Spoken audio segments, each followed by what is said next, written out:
Good morning बच्चों।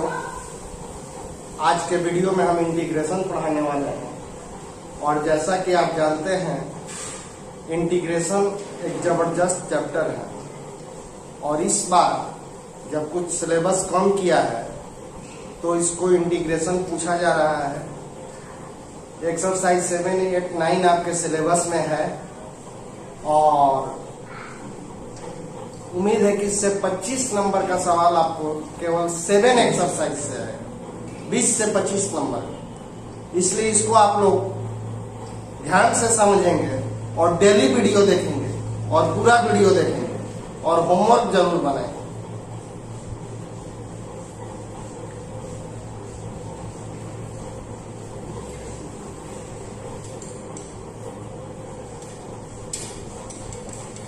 Integration इसका हिंदी में बोलते हैं समाकलन।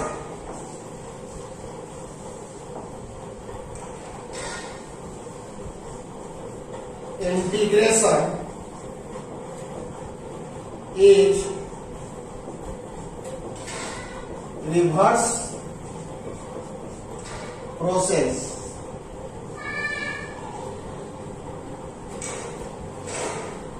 of differentiation।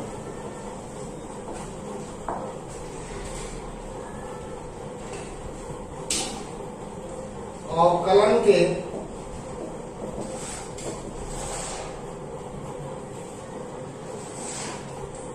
व्युत्क्रम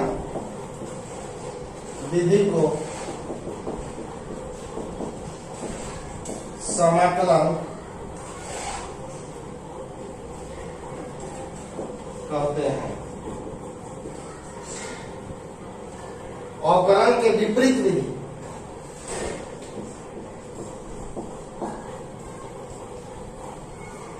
को समाकलन कहते हैं। इट इज डिनोटेड बाय इसे के द्वारा सूचित किया जाता है। इंटीग्रेशन को हम लोग इस साइन के द्वारा सूचित करते हैं बच्चों। अब इसी में आपका 2 प्रकार होता है।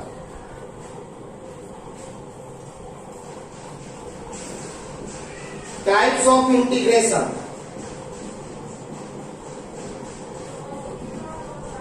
इसमें 2 तरह का होता है। एक होता है इंडेफिनिट इंटीग्रेशन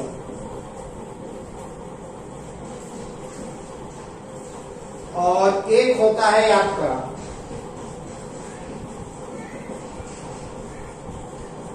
डेफिनिट इंटीग्रेशन। यह है आपका अनिश्चित समाकलन और ये आपका है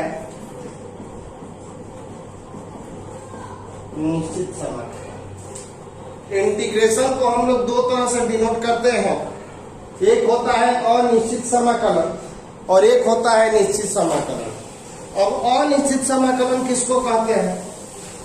ये वाला जो ऐसे रहेगा तो ये अनिश्चित समाकलन है और जब ऐसे रहेगा 0 से π/2 sin x dx तो ये निश्चित समाकलन। इसमें ऊपर नीचे लिमिट लगा रहेगा।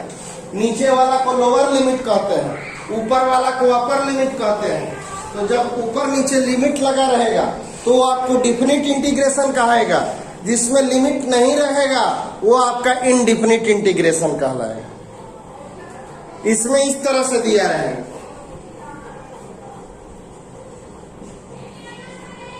अगर ऐसे दिया रहेगा तो ये इनडेफिनिट है और ऐसे दिया रहेगा तो डेफिनिट है। 2 तरह का समाकलन होता है।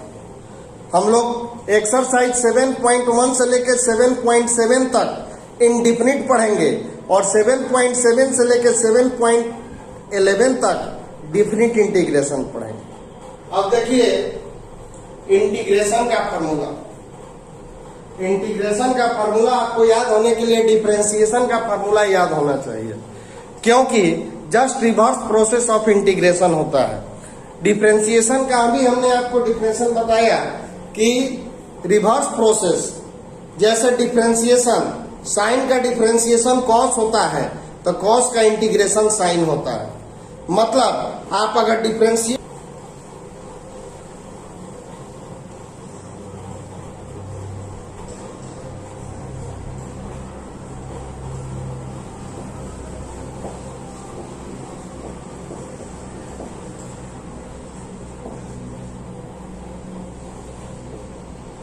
फार्मूला तो लिखवा रहे हैं बच्चों, लेकिन आज आपकी ये ड्यूटी होगी कि आप फार्मूला को अपने घर पे, अपने व्हाइट बोर्ड पे 15-20 बार लिखें, क्योंकि अगर आपको फार्मूला नहीं याद रहेगा तो फिर इंटीग्रेशन समझ में नहीं आएगा। फार्मूला याद रहेगा तबे दिमाग लगेगा कि इस चीज का इंटीग्रेशन इस तरह का होता है। तो इसका फार्मूला अत्यंत आवश्यक है, इसलिए मैं आपसे बिल्कुल कहूंगा कि आज आपका काम होगा कि आप मेरे फार्मूला को एकदम रट लें। पहला फॉर्मूला है आपका साइन एक्स का इंटीग्रेशन। तो साइन एक्स का इंटीग्रेशन होता है minus cos x plus C, जहां सी क्या है, where C is arbitrary constant, जहां सी एक स्वेच्छ अचर राशि है। देखो बच्चों, साइन एक्स का इंटीग्रेशन होता है minus cos x, sign x का इंटीग्रेशन होता है माइनस कॉस एक्स, लेकिन जितना इंडिफिनिट इंटीग्रेशन होगा, जितना अनिश्चित समाकलन होगा, उसमें इंटीग्रेशन करने के बाद एक इंटीग्रेशन कांस्टेंट जरूर लगाते हैं, ये सी। अगर नहीं लगाइएगा तो आपका नंबर कट जाएगा। अब कहोगे देखो बच्चों 7.1 से स्टार्ट होगा और 7.7 तक हर क्वेश्चन बनेगा, और जितना क्वेश्चन बनेगा उसमें इंटीग्रेशन करने के बाद आपको इंटीग्रेशन कांस्टेंट लगाना होगा। इस बात को एकदम याद कर लें। अब पूछोगे कि सर क्यों लगाना होगा, तो ये क्यों का जवाब हम आपको फार्मूला लिखने के बाद देंगे कि क्यों लगाना पड़ेगा, पहले हमको फार्मूला लिखने दीजिए।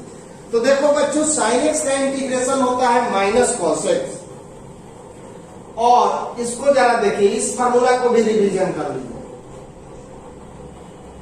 कॉस एक्स का डिफरेंशिएशन होता है माइनस साइन एक्स। देखिए, कॉस का डिफरेंशिएशन होता है माइनस साइन एक्स, इसीलिए साइन का इंटीग्रेशन हो गया माइनस कॉस एक्स। और जैसा कि हम बताए हैं कि ये रिवर्स प्रोसेस है, तो डिफरेंशिएशन में dx भाग में रहता है तो इंटीग्रेशन में dx मल्टीप्लाई में रहेगा।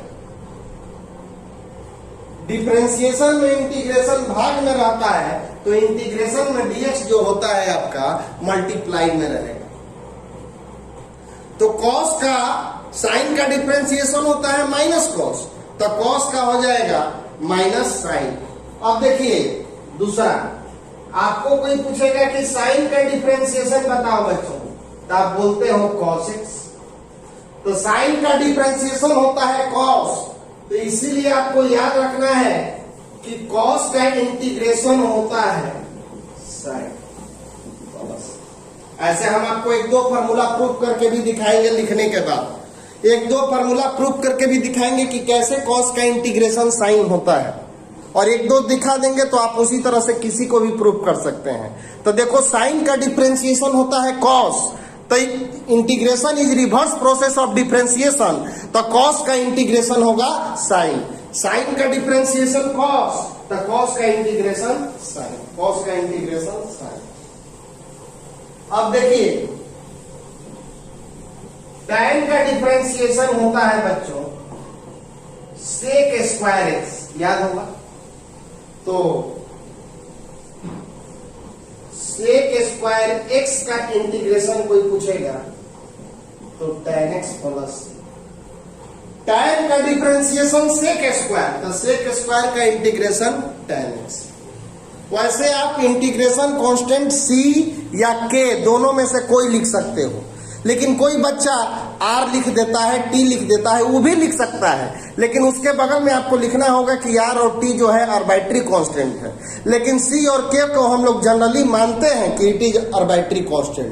तो अगर आप परीक्षा में c और k लिखते हो तो लिखना नहीं पड़ेगा कि c क्या है, लेकिन अगर इंटीग्रेशन करने के बाद कोई दूसरा अक्षर जोड़ोगे तो उसमें लिखना पड़ेगा कि वो आपका आर्बिट्री कांस्टेंट है।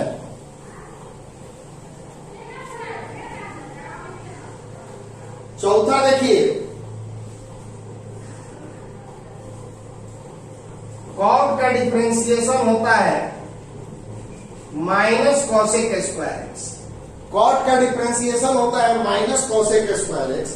तो कॉसेक स्क्वायर एक्स का इंटीग्रेशन होता है आपका minus cot X plus C. Cot का integration minus cosec square X, तो कॉसेक स्क्वायर का इंटीग्रेशन हो जाएगा आपका minus cot X. Sec X का differentiation sec X into tan X होता है, तो sec X into tan X का इंटीग्रेशन आपका हो जाएगा सेक एक्स। इसका डिफरेंशिएशन इतना, तो इसका इंटीग्रेशन इतना। अब आ जाइए कॉसेक का। कॉसेक का डिफरेंशिएशन हमने आपको बताया है minus cosec X into cot X. तो cosec X into cot X का इंटीग्रेशन हो जाएगा minus cosec X plus. Cosec का integration minus cosec X into cot, तो कॉसेक एक्स कॉट का integration minus cos x.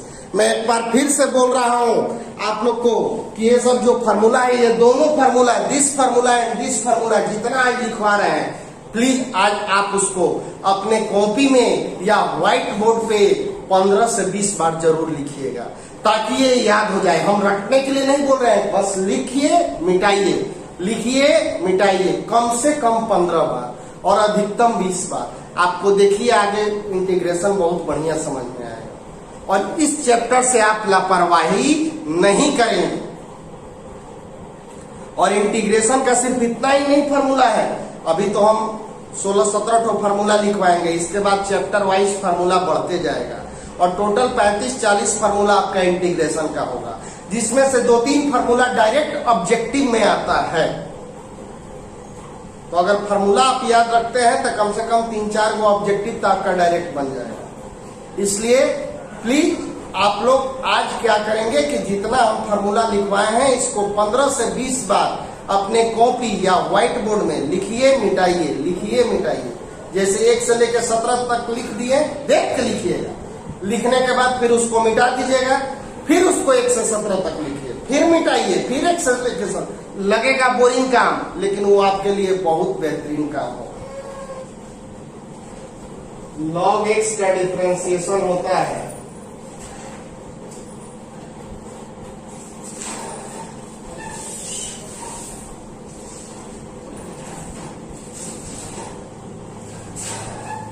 log x का differentiation होता है 1/x। log x का डिफरेंशिएशन 1/x।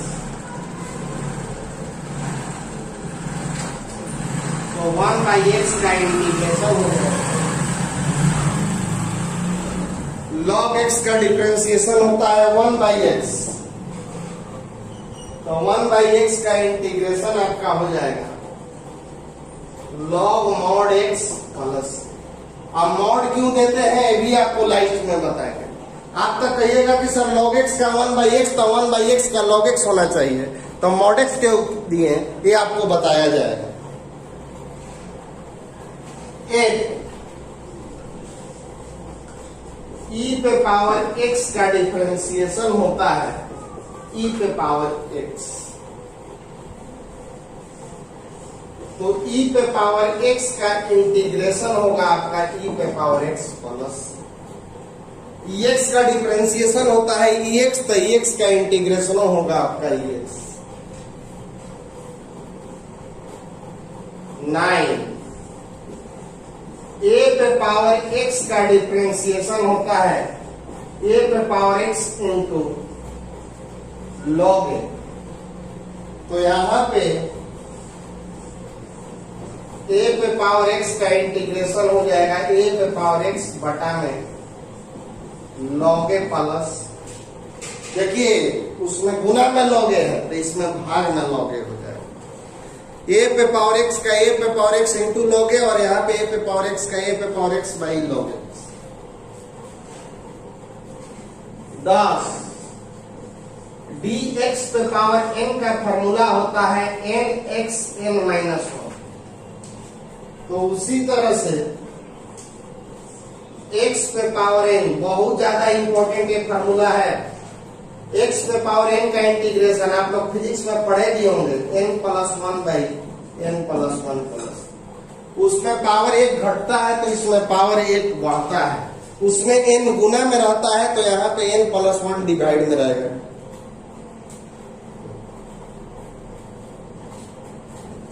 आपको जानना होगा कि कांस्टेंट का डिफरेंशिएशन होता है 0, लेकिन आपको यह भी जानना होगा कि 0 का इंटीग्रेशन होता है आपका कांस्टेंट। 0 का इंटीग्रेशन कांस्टेंट हमेशा ऑब्जेक्टिव में आता है कि 0 का इंटीग्रेशन क्या होगा, तो कांस्टेंट का डिफरेंशिएशन होता है 0, तो 0 का इंटीग्रेशन होगा कांस्टेंट। कांस्टेंट का 0 तो 0 का हो जाएगा कांस्टेंट। कांस्टेंट का differentiation c is a constant, तो कांस्टेंट का हुआ 0, तो 0 का हो गया आपका कांस्टेंट।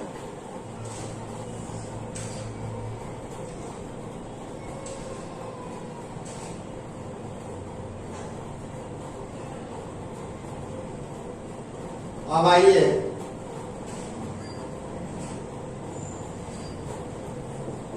साइन इनवर्स x का डिफरेंशिएशन होता है 1 by root under 1 minus x square.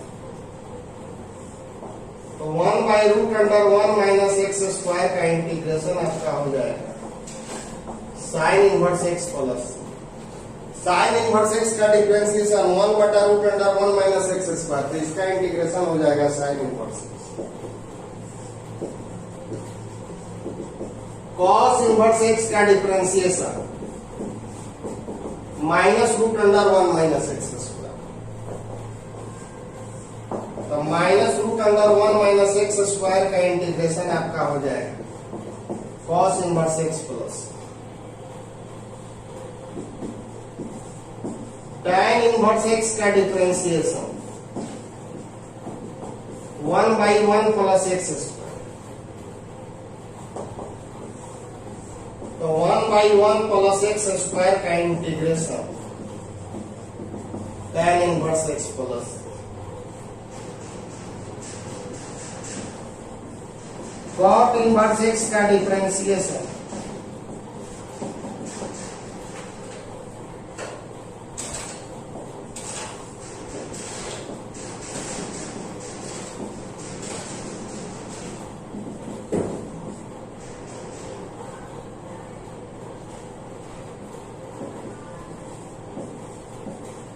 sec inverse x का differentiation 1 by x root under x square minus, तो 1 by x root x square minus 1 dx का इंटीग्रेशन हो जाएगा sec inverse x plus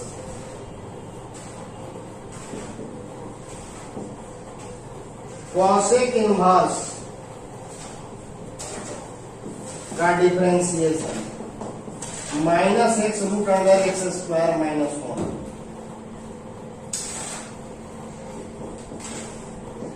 minus 1 by X root X square minus 1 dx का हो जाएगा आपका cosec inverse x plus. यही आपका 17 को बेसिक फार्मूला है। ये जो इतना है आपको बेसिक फार्मूला है, इतना तो आपको एकदम याद रखना है। इसके बाद आगे चल के आपको फार्मूला मिलेगा 7.2, 7.3 ये सब में, वो सब अलग से याद रखना है। लेकिन ये बेसिक फार्मूला है, इस पे 7.1 बनेगा, तो इसको एकदम याद रखना है। अब आपको उस क्वेश्चन का जवाब दिया जाए कि हर क्वेश्चन में सी क्यों लगता है, इंटीग्रेशन कांस्टेंट हर क्वेश्चन में क्यों लगता है, इस बात का आपको जवाब दिया। जैसे मान लो कि हम x² + 5 का डिफरेंशिएशन कर रहे हैं, तो x², इसको लिखना नहीं है, केवल समझना है, ऐसे लिखेंगे। और x² का डिफरेंशिएशन होता है 2x, अब 5 कांस्टेंट का 0, तो मतलब क्या आ गया, 2x आ गया। x² + 5 का डिफरेंशिएशन होता है x² का 2x और 5 का 0, तो आपका 2x आ गया। अब देखिए 2x का इंटीग्रेशन कीजिए, तो 2 आप बाहर कर दो और x पे पावर कुछ भी नहीं है तो 1 है। 2 बाहर कर दिए, x पे पावर कुछ भी नहीं है तो 1 है। अब देखो x पे पावर n का फार्मूला होता है आपका x पे पावर n + 1/n + 1। x पे पावर n का फार्मूला होता है x पे पावर n + 1/n + 1। तो इसका x पे पावर 1 है, तो इसको क्या लिखिएगा, x पे पावर 1 + 1/1 + 1। n था तो n + 1 1 है, तो 1 + 1, तो ये क्या आ गया 2, और x² 2 से 2 कैंसिल हो गया, x²। अब देखो यहाँ पे हमारा जो थ्योरी है थोड़ा गड़बड़ा रहा है। क्या गड़बड़ा रहा है कि x² + 5 का डिफरेंशिएशन आया 2x, x² + 5 का डिफरेंशिएशन आया 2x, तो आप कहिएगा ना कि सर 2x का इंटीग्रेशन x² + 5 आना चाहिए, जब हम जानते हैं कि cos का डिफरेंशिएशन होता है sin x, तो sin का इंटीग्रेशन हम लोग करते हैं तो cos x लाते हैं ना, तो integration is reverse process of differentiation. x² + 5 का डिफरेंशिएशन होगा 2x, तो 2x का इंटीग्रेशन x² + 5 आना चाहिए, लेकिन खाली x² आ रहा है, हमको कांस्टेंट टर्म नहीं आ रहा है।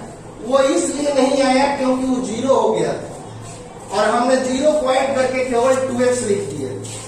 इसीलिए हम लोग, दरअसल क्या होता है कि इंटीग्रेशन जो है कांस्टेंट टर्म को नहीं लौटा पाता है।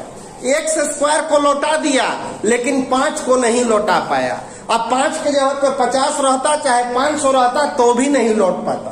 तो इंटीग्रेशन जो है कांस्टेंट टर्म को नहीं लौटा पाता है, इसीलिए हम लोग यहाँ पे अपना मन से एक सी लिखते हैं, जहां सी का नाम है स्वेच्छाचार। स्वेच्छाचार का मतलब अपने इच्छा से लिया गया आचार। तो अपने इच्छा से लिया गया, अगर 5 है तो तुम्हारा 5 है, अगर 10 है तो 10 है। मान लो कि वहां पे 5 है तो तुम बोलोगे कि सी का वैल्यू 5 के बराबर, अगर 10 है तो सी का वैल्यू 10 के बराबर, अगर 500 है तो सी का वैल्यू 500 के बराबर। तो इसीलिए हम लोग हर क्वेश्चन में इंटीग्रेशन कांस्टेंट लगा देते हैं। आपसे कोई पूछे कि इंटीग्रेशन में सी क्यों लगाते हैं, तो आप बोलिएगा कि अगर डिफरेंशिएशन में कोई कांस्टेंट टर्म है तो उसको इंटीग्रेशन नहीं लौटा पाता है, इसीलिए हम लोग सी लगा देते हैं। अब एक क्वेश्चन आउट था आपको बताने के समय में कि हमने आपको लिखवाया था, एक और कंफ्यूजन था, उसको भी दूर किया जाए कि log x का डिफरेंशिएशन होता है 1/x, तो 1/x का इंटीग्रेशन log x न लिख के हम log mod x लिखे, ई क्या लिखा जाता है ये भी जानिए। log x का डिफरेंशिएशन 1/x, log -x का डिफरेंशिएशन क्या, तो इसके लिए बताए हैं कि log के जो बगल में वो नीचे होना चाहिए और जितना से भागा उतना से गुना। log के जो बगल में वो नीचे होना चाहिए, जितना से भागा उतना से। तो log x का होता है 1 by x, तो log माइनस x का क्या हो जाएगा 1 by माइनस x।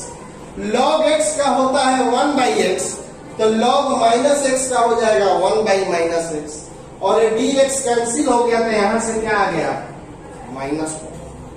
तो log माइनस x का आपका हो गया 1 by माइनस x, और dx कैंसिल हो गया, और ये फाइनली वैल्यू क्या आ जाएगा माइनस माइनस।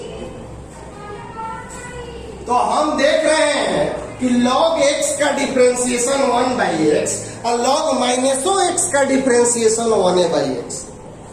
log x का भी डिफरेंशिएशन 1 by x है और log माइनस x का भी डिफरेंशिएशन 1 by x है। तो आप कहेंगे कि 1 by x का इंटीग्रेशन सर अगर log x लिखिएगा तो गलती हो जाएगा कि नहीं, क्योंकि log x का 1 by x आता है और log माइनसो x का 1 by x होता है। तो 1 by x का हमारा क्या होगा, खाली प्लस वाला लिखिएगा तो ज्यादती हो जाएगा, इसका भी तो वही आ रहा है। log माइनसो x का डिफरेंशिएशन 1 by x होता है और log प्लसो x का डिफरेंशिएशन 1 by x होता है। तो 1 by x का इंटीग्रेशन खाली प्लस वाला लिखिएगा तो गलती हो जाएगा, इसीलिए हम लोग प्लस माइनस लिखते हैं। अब प्लस से माइनस हटा के उसके बदले क्या लगा देते हैं log mod x लगा देते हैं। प्लस माइनस हटा के हम लोग mod x लगा देते हैं, क्योंकि 1 by x का प्लसो x होता है माइनसो x होता है, इसीलिए हम लोग इसको mod x लगा देते हैं।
हाँ जी, देखो आपको प्रूव करना है कि cos x का इंटीग्रेशन sin x होता है। कैसे होता है, तो sin x का डिफरेंशिएशन होता है cos x, ये चला गया इधर, और अब इसको डिफरेंशिएट इंटीग्रेट कीजिए तो दोनों तरफ इंटीग्रेशन का साइन दे दीजिए, और d sin x का आपका हो जाएगा sin x, और ये हो गया cos x dx। तो cos x dx का होगा, क्योंकि आपको आगे चल के हम बताएंगे कि dx का वैल्यू होता है x, तो उसी तरह से d sin x का होता है sin x, और इस cos x का इंटीग्रेशन हो गया cos x। इसी तरह से आप सारा फार्मूला प्रूव कर सकते हैं। तो आज आप लोग टोटल फार्मूला याद कर लेंगे जो लिखवाए हैं, नेक्स्ट वीडियो में आप सवाल सॉल्व किया जाएगा।